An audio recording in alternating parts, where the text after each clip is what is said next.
Hello বন্ধুরা, তোমরা আগের ভিডিও দেখতে পেয়েছো। আমি মন্দিরে প্রবেশ করে ফেলেছি। তো এই যে মানুষজন যারা এই ঘরটায় ঢুকছে, এখানে কিন্তু ছাতা, মোবাইল, পয়সার ব্যাগ, তারপরে নানা রকম বড় ব্যাগ সবাই জমা রাখছে। আমিও রেখেছিলাম। তো জমা রেখে তারপরে এবারে মায়ের মন্দিরে পুজো দেওয়ার উদ্দেশ্যে আবার এগিয়ে যাচ্ছি। যেতে যেতে তারপরে আবার দেখলাম এত সুন্দর পরিবেশ, ভিউজ। তো তোমাদেরকে একটু দেখানোর জন্য আবার আমি একটু ছোট্ট করে একটা ভিডিও করলাম। তারপরে মায়ের মন্দিরে যাওয়ার আগে এবার পুজোর তো ফুল মিষ্টি নিতে হবে, ডালাটা। তো সেই ডালাটা নেওয়ার আগেও আবার নিজেকে মনে করলাম যে সর্বপ্রথমে আমাদের আগে যাওয়া উচিত মা গঙ্গার কাছে, কারণ মা গঙ্গার কাছে গেলেই কিন্তু আমরা নিজেকে শুদ্ধ মনে করে থাকি আর পবিত্র মনে ভালোভাবে পুজোটা দিতে পারবো।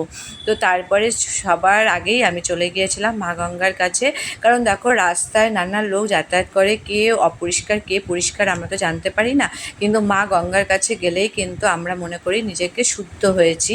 কারণ কি, মায়ের মন্দিরে যাব একটা পুজো দিতে, সেখানে শুদ্ধভাবে যাওয়াটা উচিত। তারপরে এখানে একটা পায়রাকে দেখে তুয়াশানার কথা খুব মিস করছিলাম, মনে পড়ছিল, কারণ বাড়িতে রেখে গেছিলাম এরকম অনেকক্ষণ সময় ধরে। তো তারপরে এই দেখো চলে এসেছি মা গঙ্গার কাছে। তো মা গঙ্গার কাছে প্রণাম করে তারপরে আমার এখানে গোপুসোনাদের স্নান করিয়েছি, তোমাদেরকে পরে দেখাবো সেই ভিডিওটা। তারপরে মা গঙ্গার কাছে এই যে জল ছিটিয়ে হাত পা ধুয়ে শুদ্ধ হয়ে তারপরে চলে এসেছিলাম পুজোর ডালা নিতে। তারপরে পুজোর ডালা নিয়ে মন্দিরে পুজো দিয়ে খুব খুশি। তো দেখে কেমন লাগলো জানিও।